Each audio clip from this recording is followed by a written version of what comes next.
ပန်းတိုင်မရောက်ခင်လက်လျှော့ကျင်သိပ်ဖြစ်လာတဲ့အခါ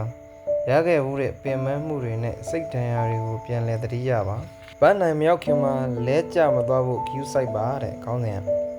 ရှစ်ခါတုန်းကမောင်မောင်နဲ့အောင်အောင်ဆိုတဲ့တငယ်ချင်းတစ်ယောက်ရှိတဲ့မောင်မောင်ကရီမှန်းချက်မရှိပဲနေ့စဉ်ပေါ့ပေါ့ပါပါဖြတ်တန်းလေးရှိတဲ့လူငယ်ဖြစ်ပြီးအောင်အောင်ကတော့နေ့စဉ်ရီမှန်းချက်တိတိလေးတွေထားပြီးလှုပ်ဆောင်တတ်တဲ့လူငယ်လေးဖြစ်တဲ့အောင်မောင်ကနန်းနခင်းအိယာထမယ်သွားစရာရှိတယ်လှုပ်သွားတယ်အလှုပ်သိမ်းရင်အပြင်သွားပြီးတငယ်ချင်းတွေနဲ့ပြောသွားတယ်ရသမျှပိုက်ဆံကိုလည်းရရင်ရတယ်လို့အကုန်သုံးတတ်ပါတယ်တဲ့အောင်အောင်ကတော့ဒီနေ့ဘာလုပ်နိုင်ရမယ်ဘာဖြစ်ရမယ်ဆိုတဲ့ရီမှန်းချက်လေးတွေထားသလိုနောက်10နှစ်ကြာတဲ့အခါမှာလည်းဘာကြီးဖြစ်ရမယ်ဆိုတဲ့ရီမှန်းချက်အကြီးကြီးတွေကိုထားတတ်တယ်အောင်အောင်မှာရီမှန်းချက်သေးသေးလေးတွေရှိသလို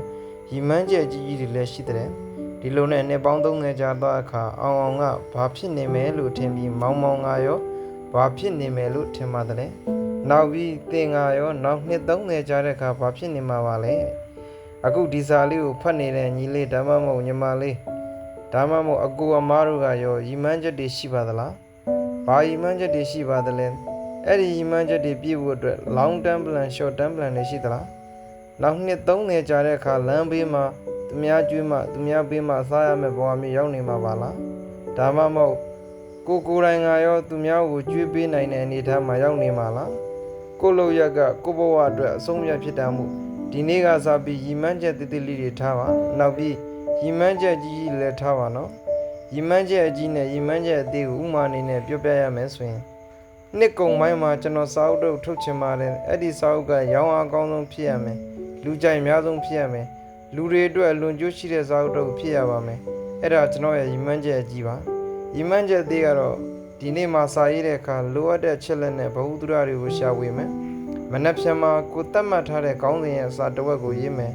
တပတ်ခါမှာတော့စာအုပ်ရောင်းအားကောင်းမှုအတွက် marketing and sales နဲ့ပတ်သက်တဲ့ဗဟုသုတတွေကိုလေ့လာမယ်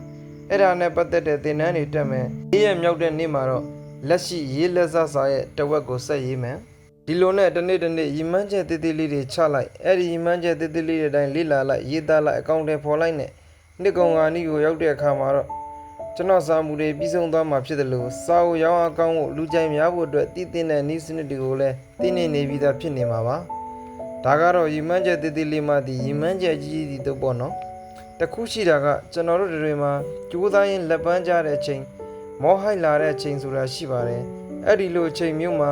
လက်ကျပစ်ချင်သိတွေပြိုလဲပစ်ချင်သိတွေလက်လျှော့ပစ်ချင်သိတွေဖြစ်လာတတ်ပါတယ်တဲ့ဒီလိုဖြစ်လာတဲ့အခါငါကောင်းစားဖို့ငါမိဘကောင်းစားဖို့အတွက်ပဲငါကြိုးစားမှာပေါ့ဆိုတဲ့စိတ်လေးကိုနှလုံးသွင်းပြီးရီမှန်းချက်ပန်းနိုင်မရောက်ခင်စကြလဲကျမသွားအောင်ပြိုလဲမသွားအောင်အာမန်ကိုတင်းပြီးစက်ကြိုးစားစေချင်ပါတယ်တဲ့ကျွန်တော်တို့တွေဝက်ခောက်လို့တမျိုးပေါ့ဗျာ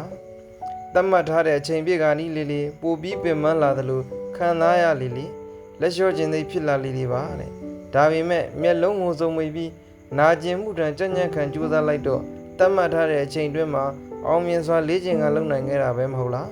ရီမှန်းချက်တွေအတွက်ကြိုးစားနေချိန်မှာလည်းအဲ့ဒီလိုပါပဲပန်းနိုင်ရောက်ဖို့နီးကပ်လာလေးပိုပြီးပင်ပန်းလေး